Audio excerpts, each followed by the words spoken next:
So they have created this new visualization technique that extends what is called a box plot. That's one of the more useful two-dimensional ways of looking at graphs and their errors and uncertainty. And what's really exciting about that is that it has been now used by people at NOAA and NCAR to start trying to better understand those hurricane trajectories. And I'm sure you've all seen this, especially where you live, that when the hurricanes, this is Harvey and Irma from about a year and a half ago, and you see all these models. So they have these models from Europe and the US, and they show the predictions of where the hurricane might go and end up.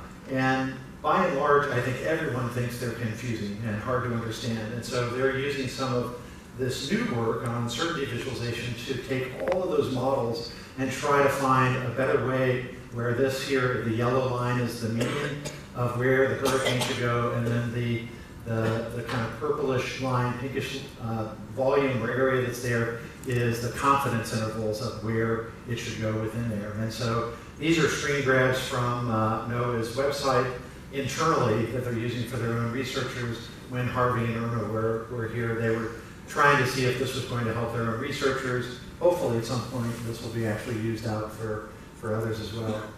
Let me end by telling you just a little bit about, I'd like to tell you about what I'm doing now. And so this is some new research that was just accepted for publication last week. So this is hot off the press. Nobody's seen it before in terms of the research. And it's a way to visualize very, very large scale, what we call vector and tensor fields. The application that you see in this particular images are two. One at the top is called, it's an imaging technology which is called diffusion tensor imaging. And it's a way to get at the structure, underlying structures of the white matter tracks within our brains. And this is used for fundamental understanding of the connectivities within our brains, but on a daily basis it's used for surgical planning, for tumor resections and other operations. And because this is the structure that takes the signals out to throughout the cortex. And so surgeons, for example, do not want to cut through these different sensory pathways, but as you can see, it's a very, very complicated network. We are able to do these very, very high resolution interactive visualizations now. And below is a fluid dynamics simulation of the flow past the torus that's on our power wall again, and again, being able to do that interactively for very large flows. And this leads us to a problem that we're working on right now, which is, this is a system collaboration with one of my former students, now Dr. Conway Shen, who's a professor at The Ohio State University. And we started doing it for trying to better understand a way to get at complex fluid flows. So this is some computational fluid dynamics. And when we realized we were doing this, we realized, well, this is the same problem that those neurosurgeons have for pre-surgical planning for tumor resections.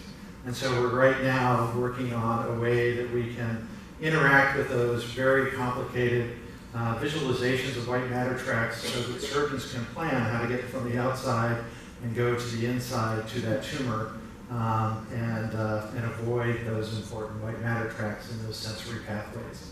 So stay tuned for this. This hasn't been published at all yet. It's brand new.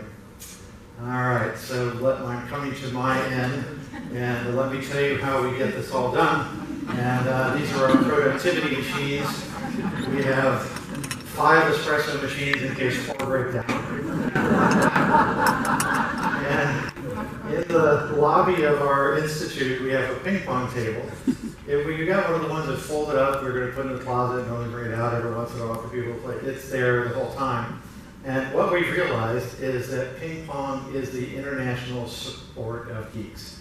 So these nerds and geeks, they play ping pong from China and India and Italy and Brazil and North America, and et cetera.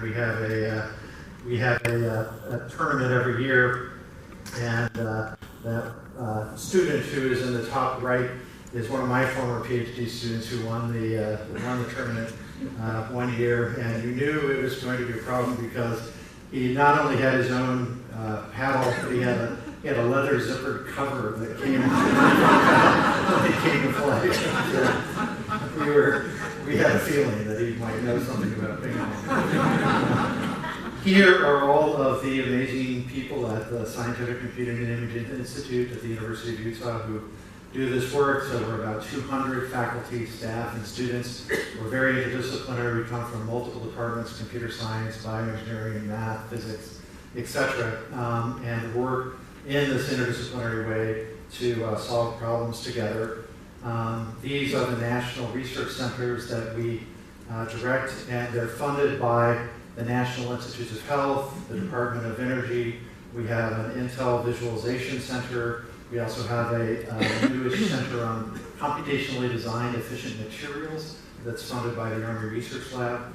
And I've only been able to give you a very, very small taste of the research that we do here at the Scientific Computing and Imaging Institute. So I hope you will go to our website and check out more of our research. All of our software is open source software. We have over 40 different open source software packages for visualization and image analysis and computing. And if you have any questions about what we do, I hope you'll send me some email.